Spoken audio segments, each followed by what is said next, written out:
सोमवार की रात मुंबई बॉर्डर पर जमकर बवाल हुआ।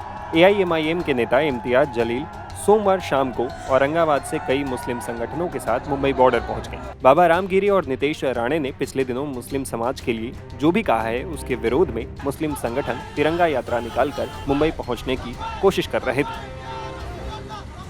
औरंगाबाद से इम्तियाज जलील के साथ सैकड़ों कार का काफिला साथ चल रहा था।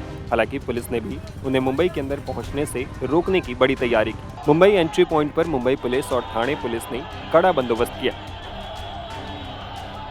मुंबई पुलिस ने रैली को मुलुंड चेक नाके पर रोकने की तैयारी की थी और हुआ भी ऐसा ही। मुलुंड चेक नाके पर बड़ी संख्या में मुंबई पुलिस और ठाणे पुलिस के जवान पहुंच गए और बैरिकेड लगा दी। ऐसे में इम्तियाज जलील को अपनी रैली वहीं पर रोकनी पड़ी और उन्हें वापस जाना पड़ा।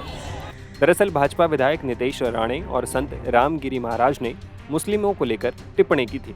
इसी को लेकर विवाद चल रहा है। धर्मगुरु रामगिरी महाराज पर पैगंबर मोहम्मद और इस्लाम पर अपमानजनक टिप्पणी करने का आरोप है। नासिक जिले के सिन्नर तालुका के शाह पंचाले गांव में एक कार्यक्रम के दौरान रामगिरी महाराज ने टिप्पणी की थी, जिसका वीडियो वायरल हो गया। मुस्लिम संगठनों ने देश के अलग अलग हिस्सों में विरोध प्रदर्शन किया और रामगिरी की गिरफ्तारी की भी मांग की। इसके बाद मुंबई पुलिस ने उन पर बीएनएस धारा 302 समेत कई धाराओं के तहत मामला दर्ज किया। रामगिरी महाराज के खिलाफ नासिक और छत्रपति संभाजी नगर में भी एफआईआर हुई है। रामगिरी ने अपना पक्ष रखते हुए कहा था कि उन्होंने बांग्लादेश में हिंदुओं के खिलाफ हो रहे अत्याचारों के विरोध में ये बयान दिया था। उनका मकसद हिंदुओं को एकजुट करना था।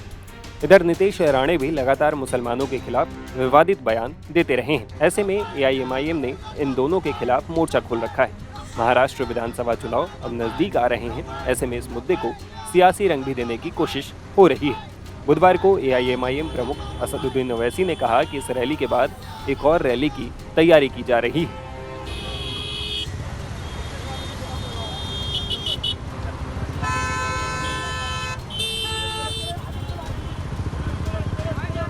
जो इम्तियाज जलील की लीडरशिप में जो प्रोसेशन, जो गाड़ियों का काफिला औरंगाबाद से निकला, उसमें तो इम्तियाज जलील ने हर जिले के कांग्रेस, राष्ट्रवादी और समाजवादी, इन तमाम के जिले के लीडर्स को से उनके बड़े अध्यक्ष को लेटर लिखा कि आप आइए, इसमें आप आकर इसको ज्वाइन करिए। ये कोई पॉलिटिकल प्रोटेस्ट नहीं है, आप इसमें शामिल हो जाइए। कोई नहीं आया।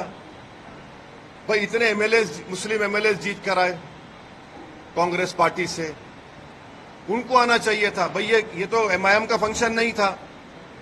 ये तो जो उस शख्स ने हमारे प्रॉफेट मोहम्मद सल्लल्लाहु अलैहि वसल्लम के खिलाफ जो अनाप शनाप बकने की कोशिश की, और फिर एक बीजेपी का एक विधायक है जिसने अनाप शनाप भाषण दिया, उसके खिलाफ एक प्रोटेस्ट हुआ था।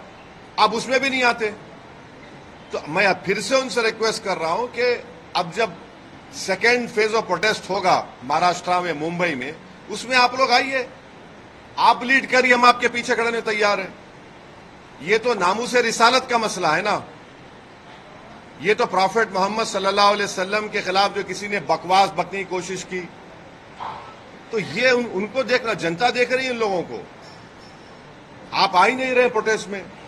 और जो लोग बोल रहे थे प्रोटेस्ट वायलेंट होगा, वायलेंट होगा, उनको तो चुल्लू पर पानी में डूब मरना चाहिए, बेशर्मों को। वो जो प्रोपेगेंडा कर रहे थे कि वायलेंस हो जाएगा, वो हो जाएगा, ये हो जाएगा, अरे बेशर्मी की हद कर दिए, झूठ की हद कर दिए।